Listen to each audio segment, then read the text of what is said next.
As a premier community in Hampton Roads, James City County strives to maintain a high quality of life for all citizens through sound fiscal management and legislative actions. In an ongoing effort to increase transparency, your Board of Supervisors holds public meetings to garner citizen input before making important decisions. Here is tonight's meeting agenda.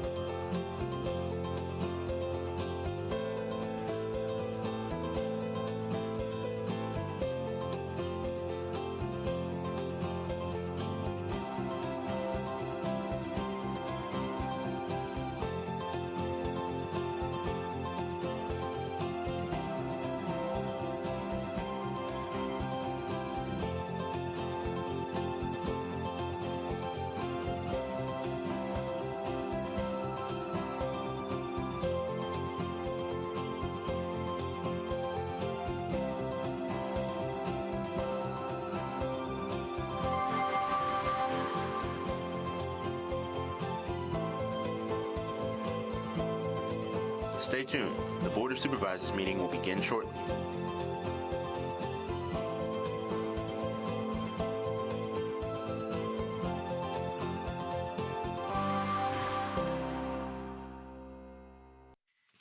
Mr. Powell, please call the roll. Hippel. Here. Ms. Larson. Here. Mr. McGlinnan. Here. Mr. Eisenhower. And Ms. Knoll. Here. Do we have any public comment? No, ma'am. Cards tonight, sir? Okay. Tonight's calendar consists of the following: the minutes adoption. Motion for approval? All in favor? Aye. Thank you. I have a motion to approve the consent calendar. That was it. Mr.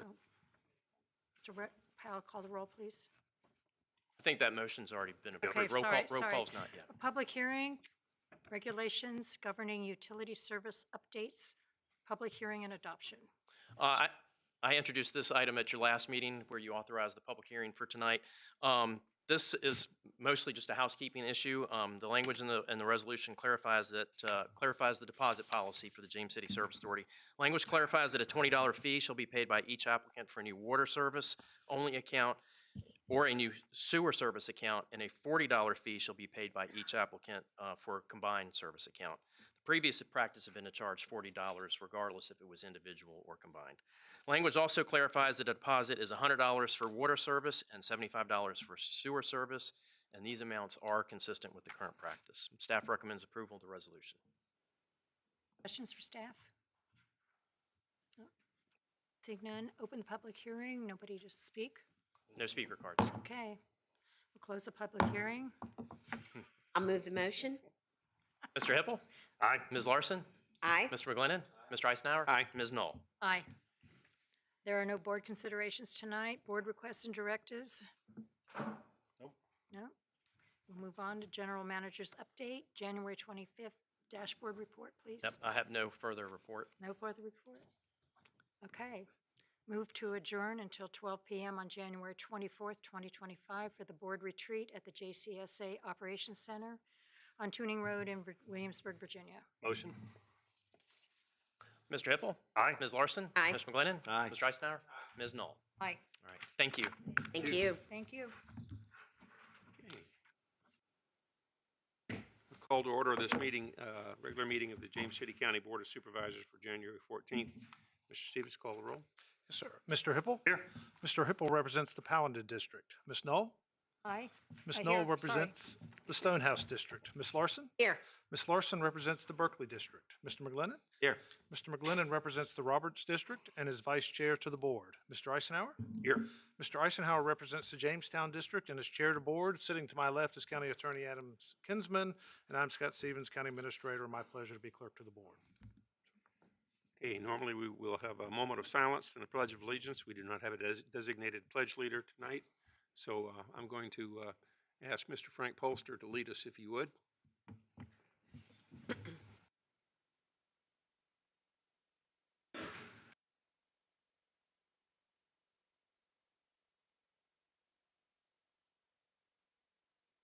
Pledge allegiance to the flag of the United States of America with the republic for which it stands, one country, indivisible, liberty and justice for all. Give Ms. Penn. Is. Okay. Public comment. No public comment tonight. Consent calendar. Tonight's consent calendar consists of the following items. A grant application to the Community Flood Preparedness Fund, Round 5. And Ms. Rosario and Ms. Small are available for any questions. So it's the only item. Anybody wish to pull it, or just be to I'll move the consent Okay, calendar. Move the consent calendar. Mr. Stevens? Mr. Hippel. Aye. Ms. Knoll. Aye. Ms. Larson. Aye. Mr. McGlinnan. Aye. Mr. Eisenhower. Aye. Motion carries. Okay. Public hearings. Our Planning Commission representative this evening is Frank Polster. And welcome, Mr. Polster. Thank you for leading us in the pledge. The first public hearing is pre-budget public hearing for the FY 2026 budget. Ms. Sharon McCarthy will give the staff remarks. Good evening, Chair, members of the board. The purpose of this public hearing is to invite comments and suggestions from the citizens for the upcoming county's budget. The comments and suggestions made at this pre-budget public hearing will help guide staff in preparing a budget proposal for the board's consideration. No board action is requested at this time. Thank you. Thank you.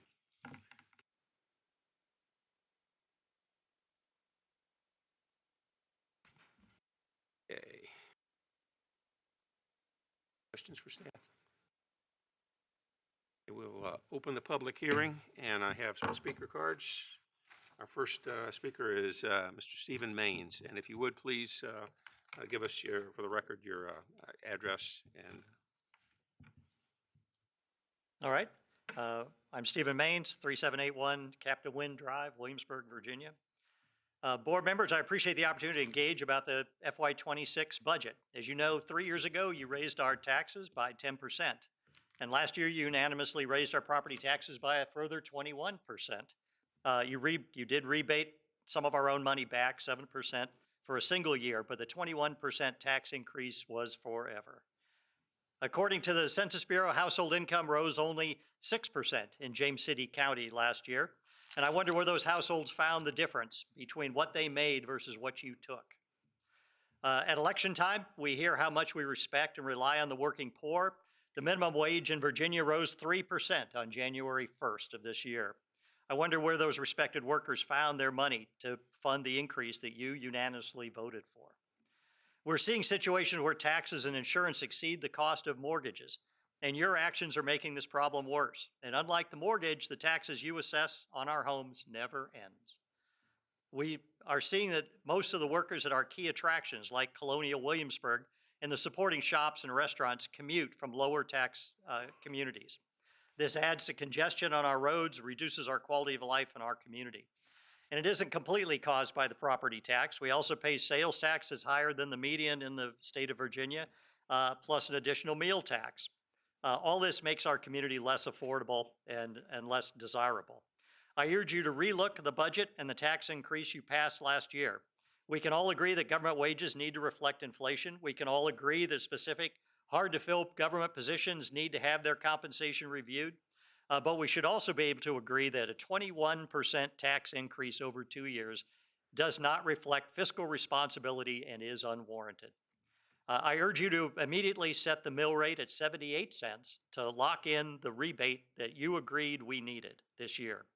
Further, I urge you to set a goal of reducing the mill rate in FY26 to 72 cents to reflect inflation and allow for specific key requirements. This would link revenue to inflation and roll back unwarranted, unaffordable, and unwise tax increases. Thank you very much. Next speaker is Susan Franz.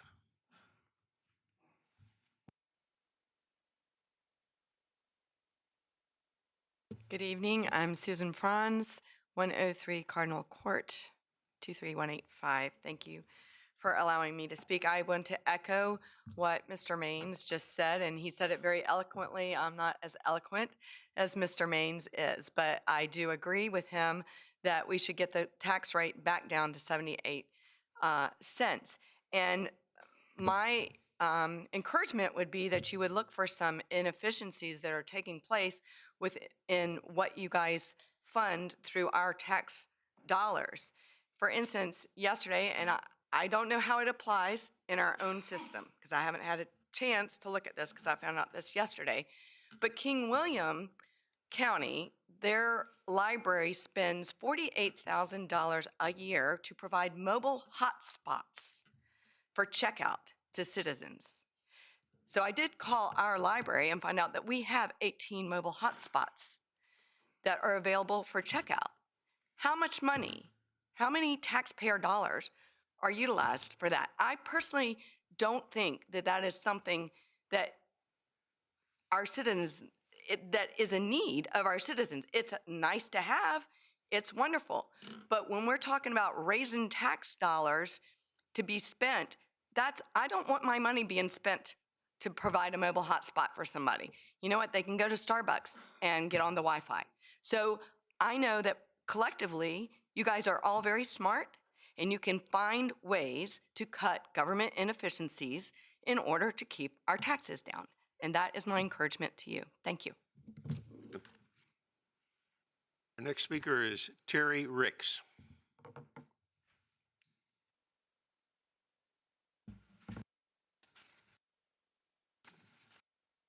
Evening. Good to see you. Thank you for giving me this opportunity. My name's Terry Ricks. I live at 2561 William Tankard Drive in Williamsburg, down near Jamestown Settlement and Billsburg Brewery. I would like to thank all of you for your many long hours and your dedication and drive trying to do the right thing here for years on years, starting even before you got this position. I would like to let you know that over the past couple of years, it's very clear to me by talking to my friends and my neighbors and my acquaintances that there is widespread dissatisfaction with this tax policy and tax increases. You have pensioners, you have fixed income families, all household expenses, especially if you have children, have gone up. I want to see, in a pie in the sky, I'd like to see car taxes reduced or eliminated. Not every state has them. I'd like to see taxes on tips eliminated. So please figure out how to do that in our area. This is a blue county in a blue state. So that means, as far as I'm concerned, more than half of the people in Virginia and in this county and in the city are believers in equality, except when it comes to taxes. Please do what you can to reduce our taxes. Thank you. Thank you, sir. And our last speaker is Jack, and I'll try to pronounce it, Galencio. Okay, thank you.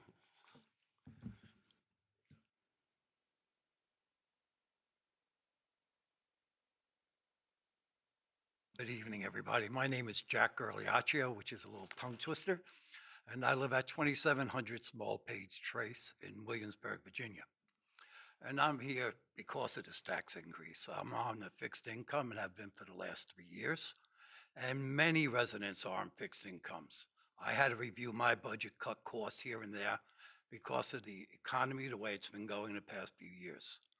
And I'm only here to support what has been said, that we need to review our budget, help those that need help, because the environment right now in the country has been going through the roof on expenses, and we need to cut ours because there are many residents that are in the situation that I am in, living on a fixed income.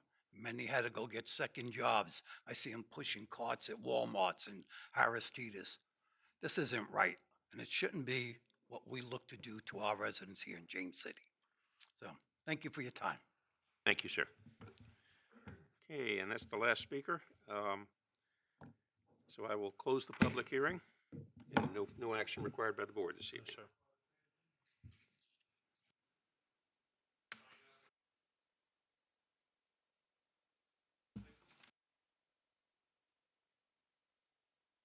Fill out a card. We don't normally do that. You have to sign up when you come in to speak. Okay, very good. Thank you, sir. I'm sure you will. Okay, our next public hearing is ordinance to amend and reordain section 2424 of the James City County zoning ordinance. Liz Parman will give the staff report.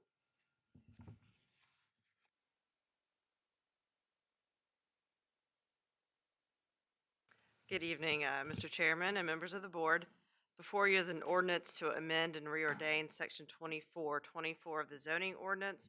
This is largely a housekeeping measure to keep the county code in conformance with the Virginia State Code. The current ordinance allows the county to require land use applicants to certify that all delinquent real estate taxes have been paid. The Virginia Code permits the county to further require satisfactory evidence that all nuisance charges, stormwater management utility fees, and any other charges that constitute a lien on the property and owed to the county have been paid. The County Attorney's Office recommends that amending the county code to align with the state code. Any questions from Ms. Parman?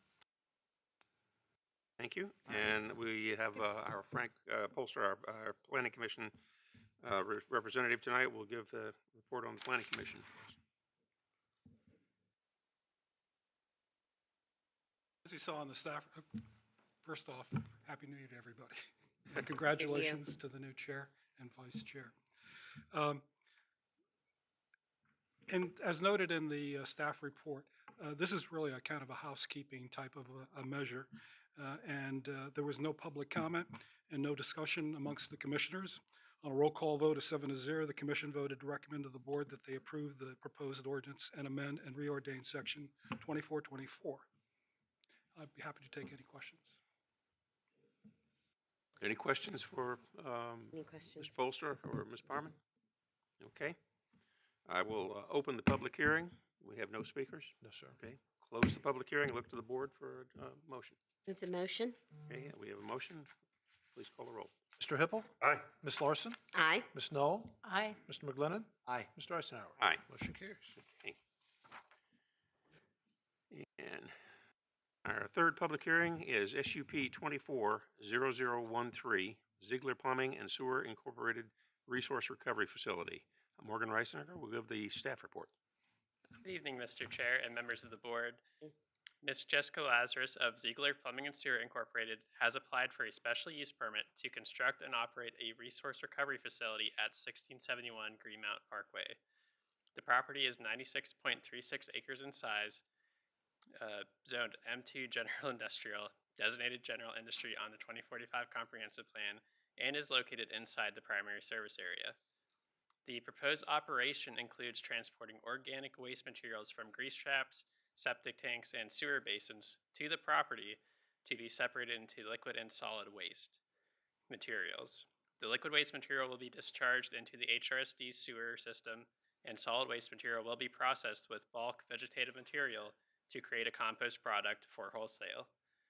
Staff has proposed SCP conditions to mitigate potential impacts of the proposal, including prohibiting retail sales on the property, requiring vegetative buffers and fencing for the purpose of screening, requiring air filtration systems in buildings where the materials are processed, limiting the size and spacing of storage piles for compost and bulk vegetative products, and requiring plans be developed for the purpose of fire safety, spill prevention, and restoration of the property should the use be discontinued. At its December 4th, 2024 meeting, the Planning Commission voted 7-0 to recommend approval of the application subject to the proposed conditions. Staff finds this proposal to be compatible with surrounding development and consistent with the 2045 Comprehensive Plan and zoning ordinance. Staff recommends that the Board of Supervisors approve this application subject to the proposed conditions. I'll be happy to answer any questions you may have at this time, and the applicant team is also in attendance. Thank you. Any questions? And I just had one quick. I noticed there was something in about archaeological, but doesn't sound like there's going to be any interference. And then go ahead. Sure. So there are archaeological sites that have been previously identified on the property, and our zoning ordinance does require those further studies to be conducted as part of the site plan process.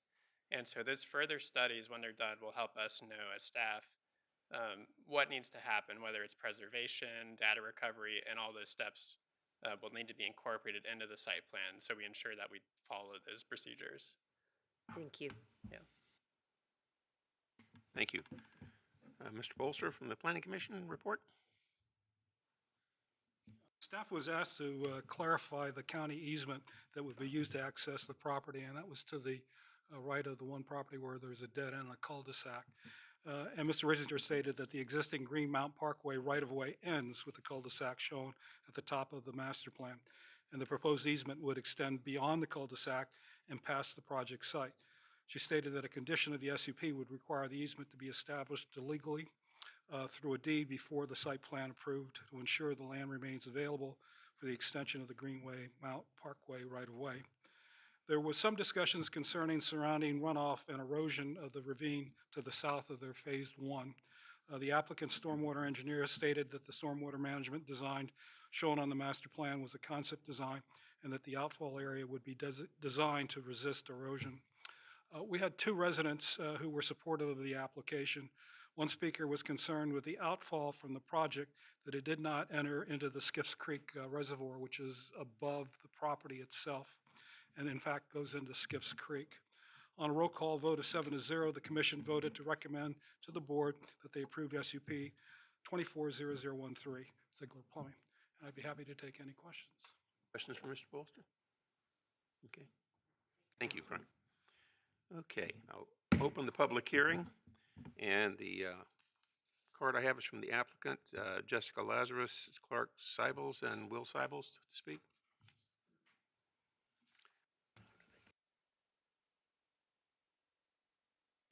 Thank you for having us this evening. My name is Jessica Lazarus. Sorry. With me are my cousins Clark and Will Seibels. We are with Ziegler Plumbing and Sewer. We also have with us our engineers Ryan Duckett and Kyle LeClaire with Geosyntec, and they'll be available after the presentation to answer any questions. We are a small family-owned third-generation plumbing company located in Newport News, Virginia, and we have been providing plumbing services for over 55 years. We are divided into 3 areas of the company. We have our plumbing services division, field operations, and environmental. Our environmental division is what we will be focusing on in this presentation. It's been in place for 25 years, and it's responsible for maintaining and servicing grease traps, septic tanks, and pump basins. And Clark is going to give you an overview of those 3 systems.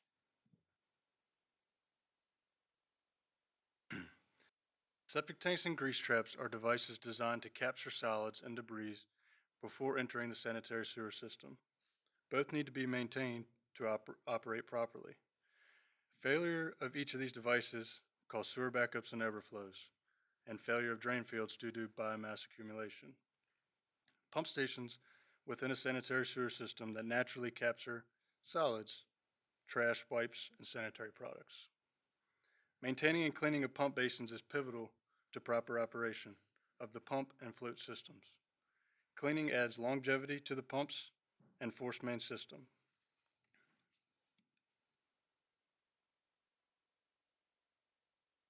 Upon cleaning these devices, Ziegler transports the wastewater to HRSD. Currently, there are 5 locations, 3 of which were on the peninsula. Only Suffolk, Williamsburg, and Virginia Beach accept grease at this time. HRSD requires Ziegler to obtain an indirect discharge permit and adhere to its strict regulations.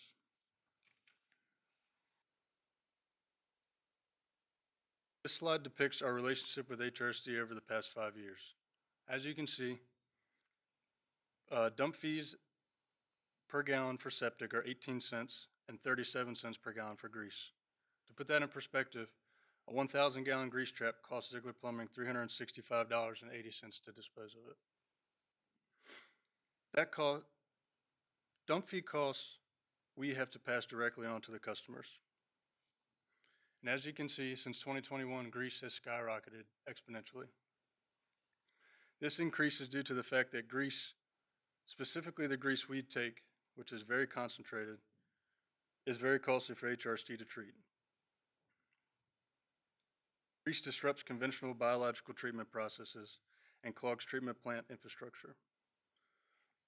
Due to the problems generated from grease, HRSD treatment facilities are often closed for maintenance and repair. This puts strain on Ziegler scheduling and prevents us from providing optimal service to our customers. Plant closures often generate elevated travel costs for us as well. For now, HRSD has notified us that dump fees will only continue to rise over time, and HRSD has pledged their support for our treatment facility. Ziegler services a wide variety of residential, commercial, and industrial customers throughout Hampton Roads. These customers are very important to us and allow us to employ a team of employees that are providing for their families. The customers listed above are specifically in James City County. By opening our treatment facility, we can regulate disposal costs, which in turn encourages proper maintenance of the devices listed before, prevent costly sewer backups and system failures, strengthen local fog programs, and aid HRSD in pretreatment of concentrated wastewater. And Will is going to tell you how we're going to do it. Evening. As Clark explained, we're at a crossroads in the environmental waste hauling business.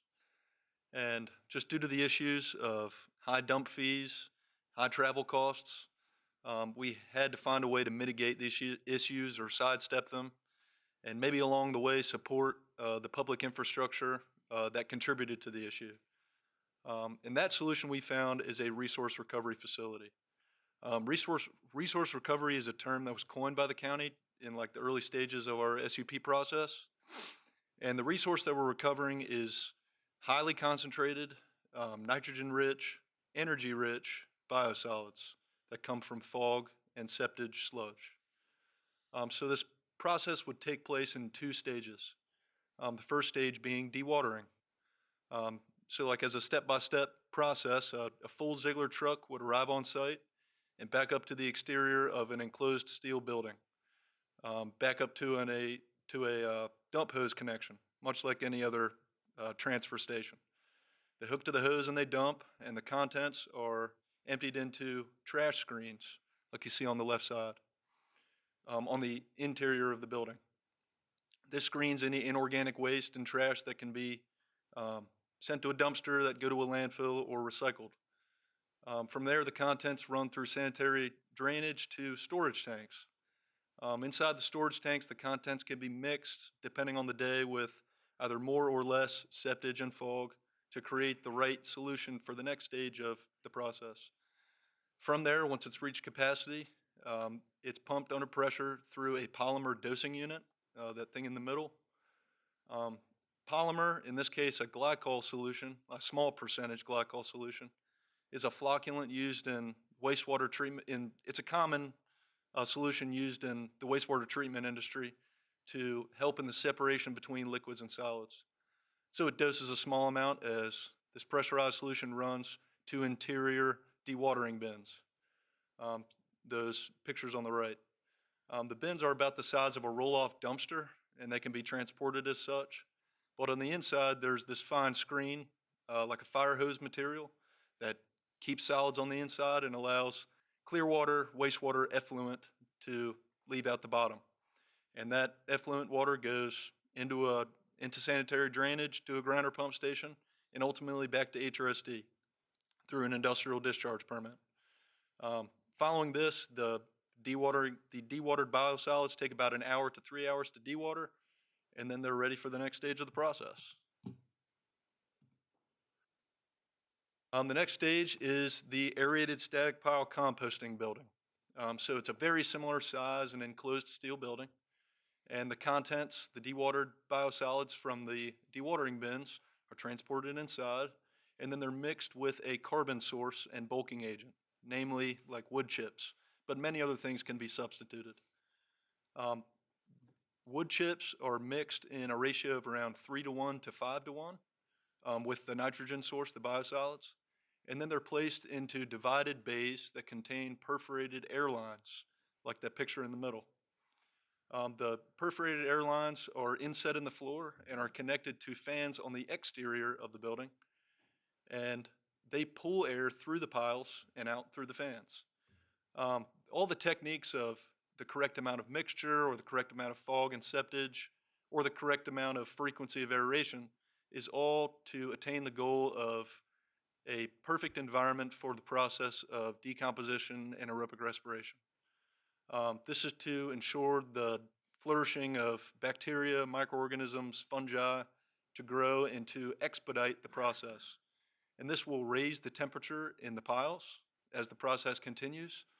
And frequent temperature probing of the piles is what allows us to tell when the piles are complete with their composting. And this regulation is put out by the EPA and VDEQ. And once they've met a minimum temperature, a constant minimum temperature over several days, they've met PFRP standard, which basically means the removal of vector attraction, like wild animals attracted to an odor or a particular nutrient, as well as the destruction of pathogens. Once the pile has met that standard, it can be stored outside. It could be sold directly to compost customers. It's considered a grade A compost. It could be left out for storing and to be cured for a more refined product or screened. So a major factor that comes into your head when you hear about a facility that processes biosolids is odor mitigation. Thankfully, the way in which we're going to be composting plays a major role in odor mitigation. Just like in the picture, the outlet fans that would be on the exterior, in our case, the outlet of these fans would be pulling, straight through the piles, which are the source of any malodorous air. So they're getting a pretty acute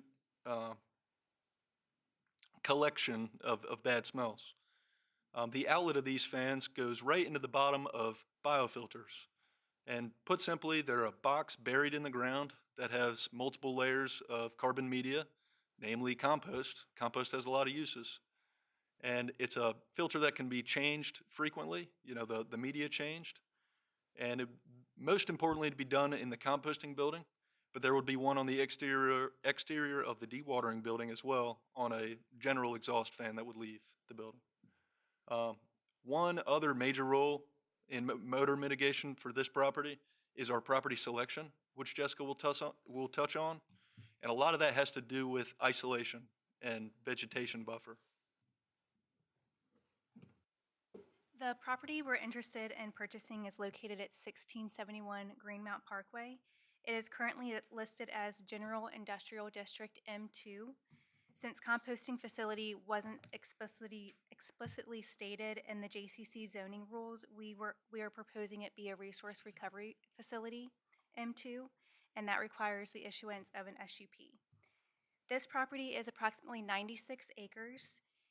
We only intend to build on 5 to 7 acres of it, which leaves the vast majority of the property undisturbed. This is the last parcel in the Greenmount Industrial Park, and it's located at the back of the property at the end of the cul-de-sac, which provides isolation. It also will leave a natural buffer to help mitigate odor and provide seclusion, and it also meets all the DEQ requirements in terms of siting, design, and operation. This is our master plan. We intend to build in phases. Our initial development would be the 3 buildings highlighted in maroon. Building 1 would be the dewatering building. Building 2 would be the equipment storage building, and building 3 would be the enclosed ASP composting building. Based on the success of the facility, we would need to expand, and that would be buildings 4 and 5, which would be another enclosed ASP composting building and a maintenance building. You'll see on the southern portion of the property, there is a future 30,000 square foot warehouse. That would be for permitted use. It would not require an SUP, and it's not included in this SUP. That would be market driven. We may potentially build that in years to come. Staff just thought it would be nice for you all to see our whole plan, our plan as a whole. Based on the traffic we are proposing to have to our facility, it does not warrant a VDOT traffic study. And in summary, we're a small business. that was founded on and is run on the values of quality, honesty, and kindness to our customers and to our employees. And we've come across a significant developing issue in our industry, and we found that this solution, the resource recovery facility, is in line with our values and can do a lot for our customers and the costs that they face, the purveyor of wastewater in our area that is currently overburdened with biosolids treatment, as well as the regulatory agencies, the FOG programs, that are fighting to regulate the customers that we serve and the future customers that we will. We're proud that this plan process is simple in nature, and then it creates a regenerative, recycled product that can be sold and used and enjoyed by all. And we're very glad that this property exceeds expectations in how perfect it is for a facility like this, through all the reasons that Jessica described. And we would be very excited to be doing work in James City County. Thank you. Okay. No other speaker cards, so I'll close the public hearing and look to the board for if any questions of the applicant or the staff or anybody. Hey, John. Yeah, I just had a couple of quick questions. Well, really, first of all, let me thank you for the presentation. And we had an opportunity to meet with your folks earlier on in the process to learn a little bit more about this as well, and appreciated very much learning more about this particular process and to understand the relationship between your company's values and this particular motion. The thing that I was most curious about, though, was just, I know you talked about how addressing odor would be part of this plan. How about, since I know you mentioned that generation of heat is pretty critical to this whole process, the nature of the possibility of fire, if you could just talk a little bit about how that would work in the process. Absolutely. Like in the conceptual design, they touched on it a lot. The fire department was descriptive, and when we were talking about pile sizing, when it would be most important, like in the dewatering building, it's going to be constant temperature probing. So there's going to be people on site, but the storage is where fire is definitely more common. So it's about pile height that will be restricted on in the site plan process. So we'll definitely be keeping that in mind. I know with Hope, we don't have to be doing much storage, hopefully. There'll be a customer who'd be willing to take it. Demand for compost is very high for between the demand and supply. There isn't a lot of people doing this, not in Virginia. So, but yes, it's very important, for sure. Thank you very much. Appreciate it. So my question was about the odor, and you went through the filtering process, which I appreciate. But how are you going to know? I would imagine those filters are expensive, but how is there a trigger, or is there like every 30 days, or just I'm thinking about the people that are going to surround this area. Well, I think the frequency would be based off of your nose. But Okay. the good thing about these biofilters is they're literally made with the product itself. Some of the sublayers could be larger overs from composting or heavier woody waste, but it's literally the environment in the compost that we make that allows those things that are in it to bind to the malodorous compounds. So it's very regenerative in use. It'll just be during construction. You're basically just putting a large container in the ground with the outlet going into it, and then you have to be replacing the media frequently. We've looked at mechanical biofilters just for maybe the general air in the buildings as well as just these exhaust fans, because I think the fans are the most important. They're going to be pulling probably the most odor out. But probably in truth, the buffer is, which the site plan doesn't do a great job of describing completely, but we will be surrounded on all sides by forest.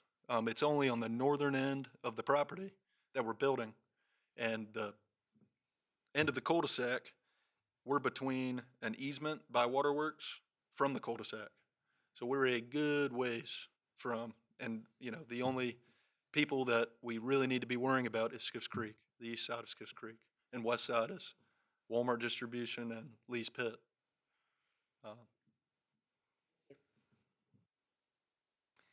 Just wanted to say, I saw you, met all of you when you came to the EDA meeting, and I was just really impressed with the foresight, you know, what you're doing, I think it's great. I understood the process then, thank God, but I think there's a need for that, and I think you're going to be in a great area, because there's nothing down there. I've been down that road, and nobody's even going to know you're there, but you're providing a service, and I think that's great. So we welcome you to James City County.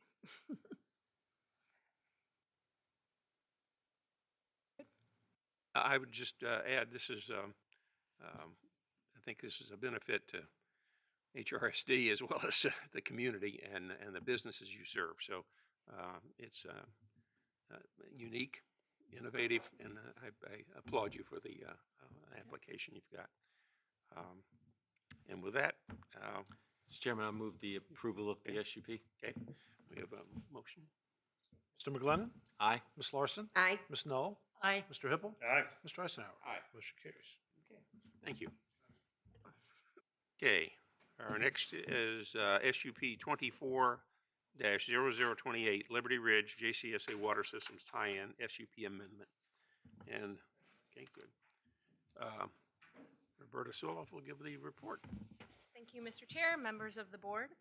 Mr. Vernon Getty is applied on behalf of the JCC LLC, developers of the Liberty Ridge subdivision, to amend Condition 2 of SUP-23-0023. The amendment would allow for the remaining unplatted but approved lots to connect to the development's central well, which is, in turn, connected to the JCSA system. The subject property is located outside of the primary service area, zoned A1 General Agricultural, and designated rural lands by the 2045 Comprehensive Plan. The Liberty Ridge subdivision is a by-right subdivision that has been in the process of developing since the early 2000s. Its lot layout and infrastructure plan received preliminary approval in 2006.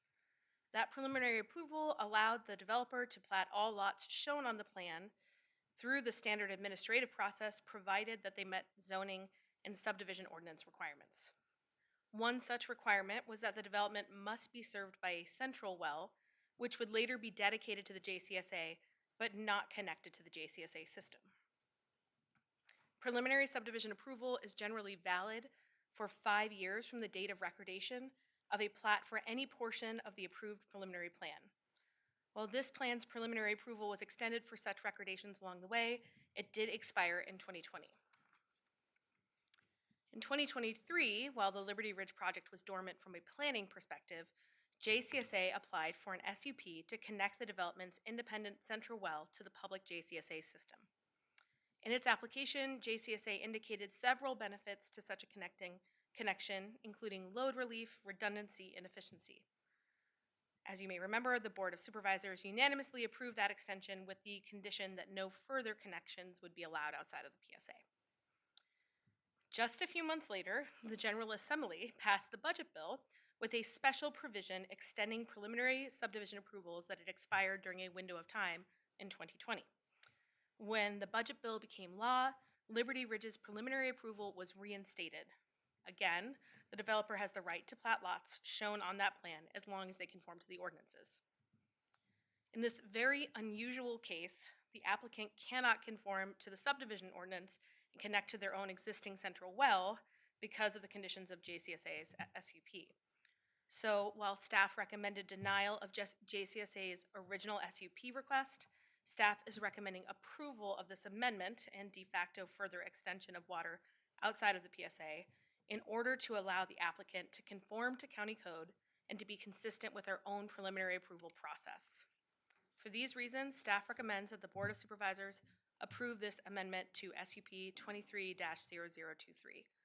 Thank you for your time, and I'm happy to answer any questions. I know a representative of the applicant is here tonight as well. Any questions for? Okay, thank you. A Planning Commission report from Frank Polster. As the staff report indicated, this really was an unusual case. And the consensus of the planning commissions was it's likely not to happen again. And the reason I asked to keep this up, one of the questions I had is if you take a look at the parcel outline in red next to the Jolly Pond Lake, that one portion that's kind of disconnected, that's separate and not part of the permission that was given by the state legislature. In other words, that would have to come back, as I understand it, back through another process. So that piece is excluded from what you're coming up with, as I understand that. On a roll call vote of 7-0, the commission voted to recommend to the board that they approve SUP 240028 Liberty Ridge. And I'd be happy to take any questions. I wonder if we could just make sure that both staff and the planning commission are on the same page on that matter, that issue that. Well, the applicant is the one that. Okay, well, we'll ask the applicant then. That's fine. It was on the parcel that's not contiguous to the current personal parcel by the Jolly Pond Lake. Right. Which you can't get into. Right. Only the area shown on the preliminary subdivision plan that was approved back in 2006 would be, only lots within that area would be permitted to connect to the system. Thank you. Okay, we can go, no other questions of our staff. Okay, I'll open the public hearing, and we have the applicant, Vernon Getty, is speaking to the applicant. Mr. Chairman, members of the board, I'm Vernon Getty of 1177 Jamestown Road. Pleasure to be here representing the applicant. Also here is Mr. Branch Lawson, one of the principals of JCSA LLC. I will echo the fact that this is a very unusual case. I've been doing this a long time, and I've never seen quite the confluence of different situations here. So I think it's safe you will not see a case like this again. As Roberta mentioned, I mean, this property has been in development since the mid-2000s. The preliminary plan that you see for the entire subdivision, I think, was approved in 2006. They then built the central water system I think in 2009, and it was dedicated to JCSA in 2011. As Roberta noted, the preliminary approvals for Liberty Ridge expired in 2020. You adopted the SUP in question in February of last year, allowing the interconnection of the central water system built in Liberty Ridge to the central JCSA system for many good reasons. It provided many public benefits and benefits to the JCSA system. A condition of that SUP limited connections only to the lots that were then platted in Liberty Ridge. And as noted, due to a change in state law, the validity of the preliminary plat for Liberty Ridge, the 75 lots that had not been platted, was reinstated as of July 1 of this year. Since then, there has been a lot platted in the new section here.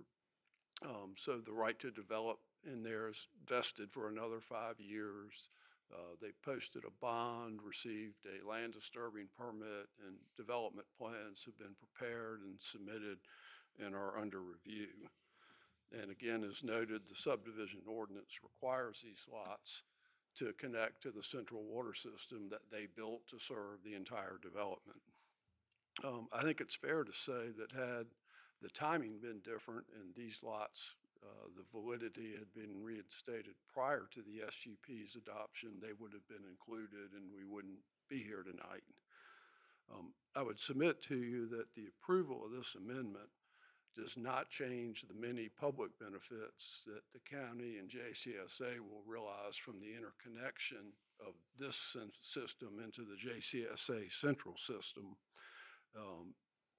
It will not allow anyone outside of Liberty Ridge to connect to the system, but it will allow them to connect to the system they built in accordance with the subdivision ordinance. And to boot, it'll give JCSA 75 additional rate paying and tap fee paying customers. So I think it makes sense for everyone, and we would respectfully ask you to approve of the amendment to the SUP. And be glad to try to answer any questions.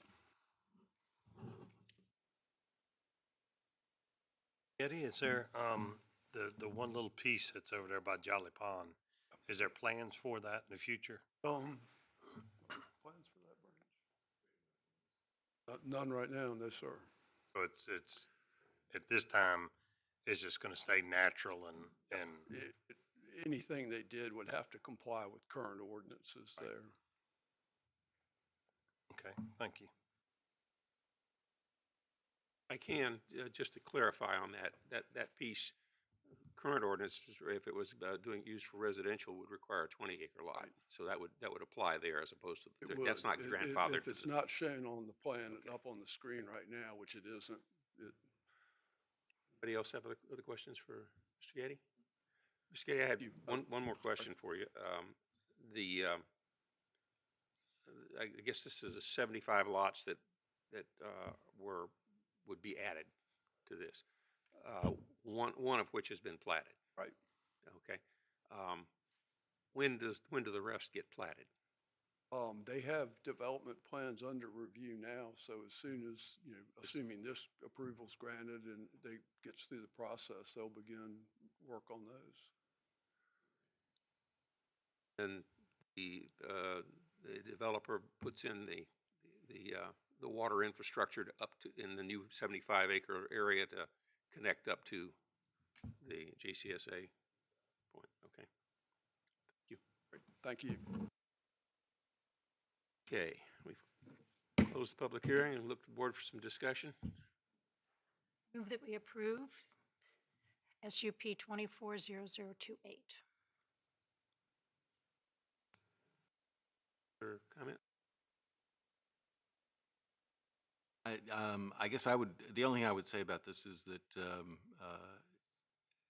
while I'm always reluctant to violate the notion of the primary service area, this does seem to be a case that is unique, and I have struggled to figure out if there's a time in which it wouldn't be likely that or that it would be likely that the application of this SUP could apply to something else outside of the primary service area. So there's a sense in which that's the case. I'm inclined to support. I have, maybe I could ask a question for the county attorney. We had a discussion earlier about this. If this were under current ordinances, because we did away with the central well requirement, that if this were not connected to this thing, but it was another one that had the ability to be subdivided, it would have to have individual wells and individual septic. Is that correct? That's correct. Okay. And so to me, if we have a choice one way or the other. We either say yes or no, and if we say yes, then they put in the infrastructure and connect, and then we get 75 more ratepayers, but we also assume responsibility for the additional infrastructure, which then JCSA is responsible for. But if we did say no, that it could continue being developed on 3-acre lots with individual well and individual septic. Is that correct? That's correct. Ms. Suloff reminded me they'd have to get a waiver from the JCSA to do the individual wells, but ultimately that's probably what would end up happening. Okay, thank you. I appreciate it. So I was looking for a motion. She moved the motion. Okay, motion to approve? Yep. Ms. Knoll? Aye. Ms. Larson? Aye. Mr. Hippel? Aye. Mr. McGlinnan? Aye. Mr. Eisenhower? Aye. Motion carries. Okay. We're down to board considerations. None tonight. Board requests and directives. Nope, I'm good. Good. This month, on the 14th, I went to, last month, went to the Habitat House that's being built on Chickahominy Road. We're really excited about that. Mr. Eisenhower and Mr. McGlennon were there with me, and it was a rainy day and so forth, but a lot of people were there, so we're very excited about that. I mean, Habitat does a wonderful job everywhere, and just to see another family be able to do that, you know, and do their 400 hours of work and so forth to work on their own home or other places is really a good thing. I've always been behind Habitat.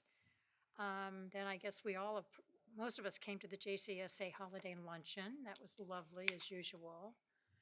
And last week I went to the Pavilion Healthcare Facility, their new facility over on Moortown Road. It's beautiful. It's so pretty. And everybody's very, very excited about it. And I just said hi and thank you for coming and so forth. But it was great. And they're very proud of it. And they have every reason to be. And, you know, if you could get a chance to go by, it's amazing what they have to do where you have people with mental problems and so forth. Like you can't have corners like this anywhere. And they can't get out of, the doors are shaped like this so you can't hang yourself. I mean, just the jail doesn't have that. I mean, it's really interesting because you just learn so much more that their chairs in their lobby and not the lobby, in the meeting rooms and so forth are filled with sand. So they can't pick them up and throw them at somebody's, you know, in a fit of anger or whatever. But it's a great facility. It's very, very pretty. So I think it's welcome. We need it here. So I was very happy to be there. Thank you. So just a couple of things. Last week I did participate in a panel for the LEAD group with Mr. Rohn from York County and Mayor Pons. And that was great. And they asked great questions. And I think LEAD is a great organization that Mr. Kinsman, I know, did a lot. The county also had them here and did a tour, and just appreciate everybody that participated in that. And did have a question. I know there was something said about a tax increase. To be clear, assessments on homes were what went up, if I'm not mistaken, and this is a non-assessment year. But I believe that, you know, that the home values in this area have continued. In fact, I just saw something posted by a real estate agent the other day that said the average value of a home in this area last year, I believe, was $416,000, and this year it's $423,000. And so home values are continuing to increase, and I'm certain a lot of that has to do with the quality of life that is offered here in James City County, City of Williamsburg, County of York as well, and certainly the amenities that are offered in this area, I'm sure, are part of that reason for the value on homes. But again, this is a non-assessment year, I believe. Next year, good gravy. Next week, we have our legislative conference in Richmond with VACO, and I know believe we were working on trying to get some appointments to see our legislators in Richmond. I hope we'll be able to do that.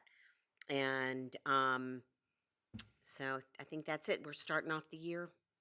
It's getting busy already. So, and congratulations to Mr. Eisenhower and Mr. McGlennon. I had a couple of things that I did want to take a few moments of your time with today. The first is that I attended the swearing-in ceremony for the city council members in the city of Williamsburg, and it was a very nice ceremony. They now have a new member of city council, and we look forward to continuing work in partnership with the city on a number of different areas. Congratulate the two re-elected members, Councilwoman Ramsey and Vice Mayor Dent, and the newly elected member, Ms. Williams, Ayanna Williams, who is the first African-American woman to serve on the Williamsburg City Council. Secondly, I wanted to take a moment just to say to Ms. Larson, thank you for your leadership in the past year We really appreciated all of the effort that you put into chairing the board, and certainly it was recognized by many in elevating you to the presidency of VACO for this year. So you will have a very busy year, I know, but as you demonstrated so ably last year, you will be able to handle it with grace, aplomb, and a firm hand when needed. The final thing I wanted to do is just begin by thanking county staff, the Assistant County Administrator, Mr. Peirce, our Director of Parks and Recreation, Arlana Fauntleroy, Alistair Perkinson, the Deputy Parks and Rec Director, and all the other county staff, including the County Administrator, who helped make possible, along with the cooperation of our Williamsburg-James City Schools, space for funeral service for Abram Frink. Abram Frink was a member of this board under the first iteration of the newly constituted Board of Supervisors several years back, and he served as my predecessor as the Roberts District Supervisor for 14 years. He was a remarkable person who passed away at the age of 97. Abram was born before the Great Depression. He was born to a family of sharecroppers in rural North Carolina. He was able to pursue education primarily because a relative insisted that she do everything she could to make that available to members of her family who were oftentimes trying to get a good education at a time when segregation was in place and when the opportunities in rural communities especially were very limited. He worked hard at it and eventually wound up going to North Carolina A&T, where he did very well, especially in the fact that he met his wife there, and they both went off to work for the federal government for a while in Washington, came down here and settled in James City County. He, in addition to serving on the Board of Supervisors, at a time when this county was going through radical change, it was just around the time period when we saw the development of Kingsmill, Busch Gardens, and the Anheuser-Busch Brewery that transformed James City County, both economically and socially and culturally. And he was part of the board that put in place a number of policies that our citizens benefit from today, and was quite remarkable. But it just is astonishing to me to think about somebody 97 years of age who not only saw so much happening around, but really contributed so much. He contributed as a member of the faculty in the York school system where he taught masonry. You know, he was a contractor, he built houses, and he could have been just focusing on that particular aspect, but he also was an educator. He wanted to bring the trade to young people who would be able to carry on and be able to earn a living and take pride in the work that they did. It was said at his memorial service that he always said to his students, nobody will ever say a word to you about a job that you've done well, but you'll never be able to escape somebody saying that you did a bad job. So it's so important to learn that lesson. If you go to Grove, you will see on Grove Heights Avenue a cinder block building that served as a community center and still does to this day. And he and a crew of students and members of the community built that building. He was chairman of the Board of Supervisors 4 times. He was the first African American to lead a county in Virginia in history. And when we would come in contact, when you come in contact with him, you would find somebody who was very humble, very soft-spoken, but also set very high standards for himself and for his community. And I can tell you that the outpouring of emotion and support for him Over 300 people attended that ceremony at the Abram Frink Community Center in Grove, adjacent to James River Elementary School. And it was a very moving ceremony, and the kind of leadership that he provided is a goal we should all strive to attain. And so I just wanted to mention Abram's passing, to extend my best wishes to his family, and to say that we really benefited as a community from the work that he put in. Thank you. Thank you. Mr. Chair, I'm sorry, just two things I had forgotten to mention. I just wanted to send our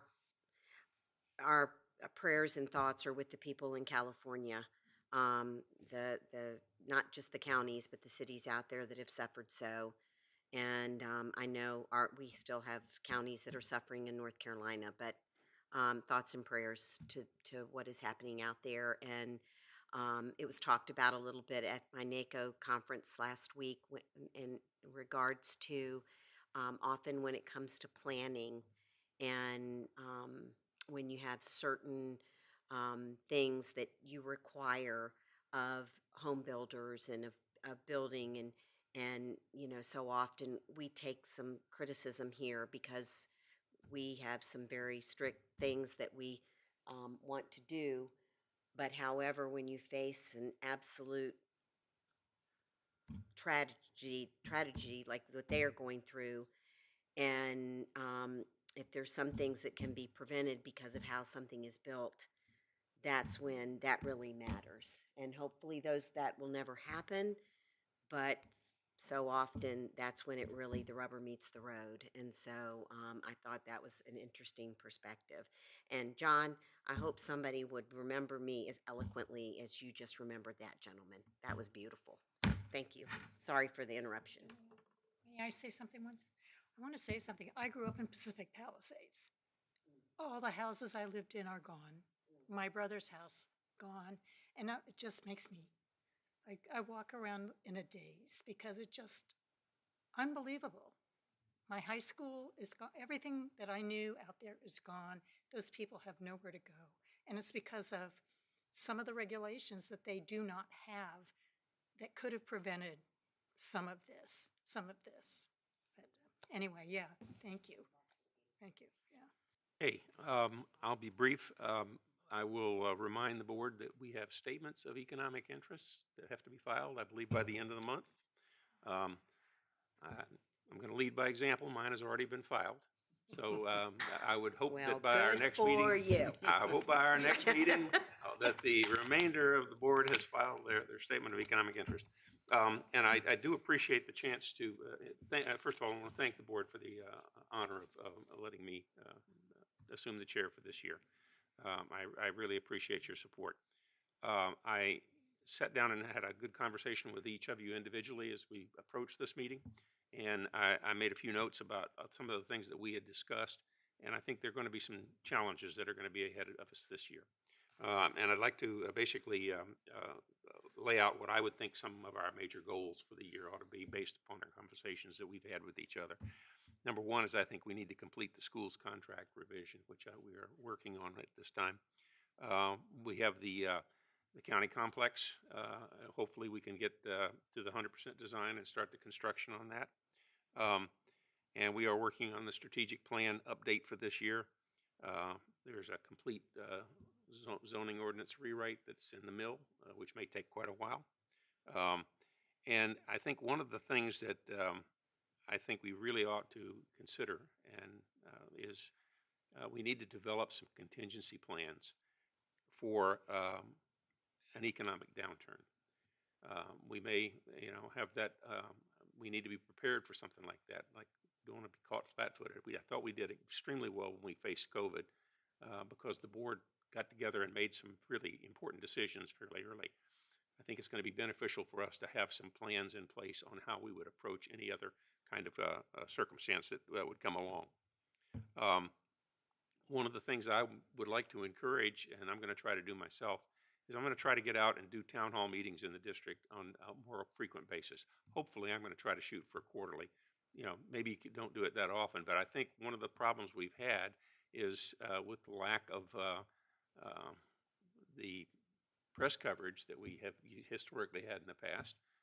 It's difficult to connect some of the issues with with the people, and I think the best way for us to do that is face to face, and it's most economical use of our time to do it in town halls. So I would encourage that.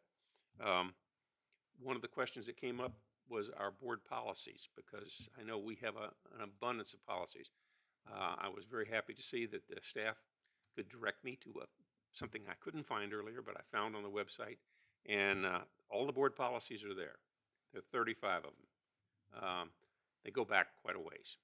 If you get a chance, you might want to take that link and spend a little bit of time just perusing that to see what we have, because some of them may need to be updated. We find out as we get to new issues that those policies are going to be affecting. We need to make sure that we have the latest update of what we think needs to be done. I will say that I know Mr. McGlennon has his tree planting program that we'd like to try to incorporate in our things. But I appreciate the opportunity to have those conversations with you, and I want to have open dialogue about all of these issues as we go forward, so that we have a good working relationship to tackle the problems for the year.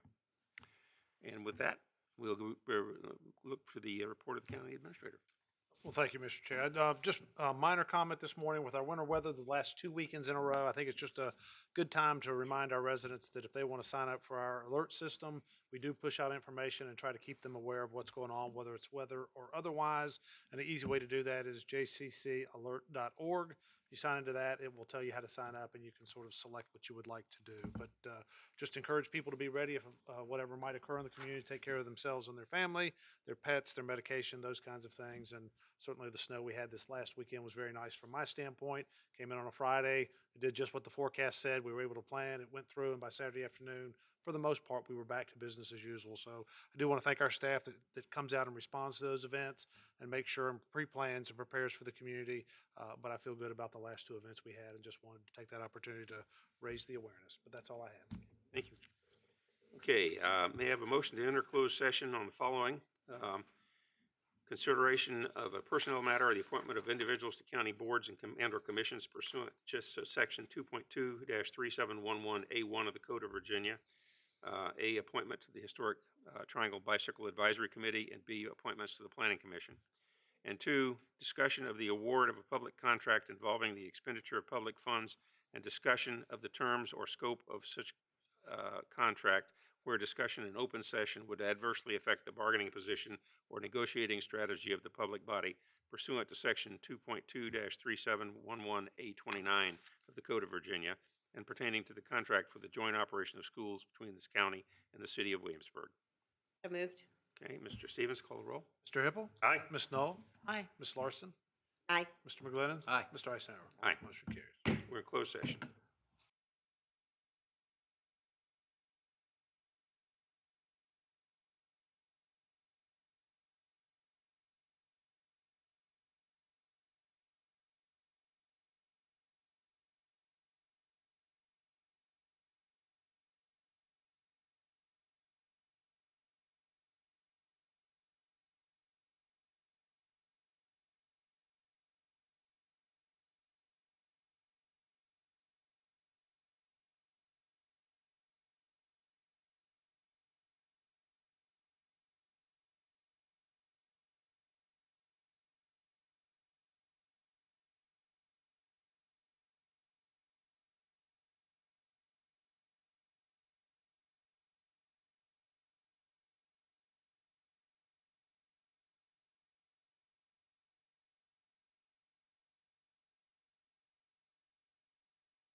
back out. We'll ask John to certify. Okay, we're back in open session. Mr. Chairman, I move to certify that we only spoke about those items we indicated would speak back going into the closed session. Okay, thank you. Mr. Stevens, call the roll. Aye. Aye. Aye. Aye. Aye. Okay, do we have a motion for appointment to the,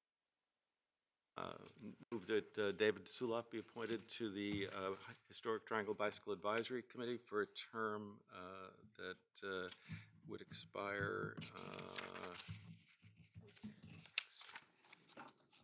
26, December 2020, December of 2026. December 31st, 2026, okay. All righty, we have a motion. Mr. Stevens, call the roll. Aye. Aye. Aye. Aye. Aye, okay. That takes care of that, and we are now to an adjournment to 1 PM on January 28th for a business meeting. So moved. We have a motion. Mr. Stevens, call the roll. Aye. Aye. Aye. Aye. Michael answers for Aye. me now. We are adjourned.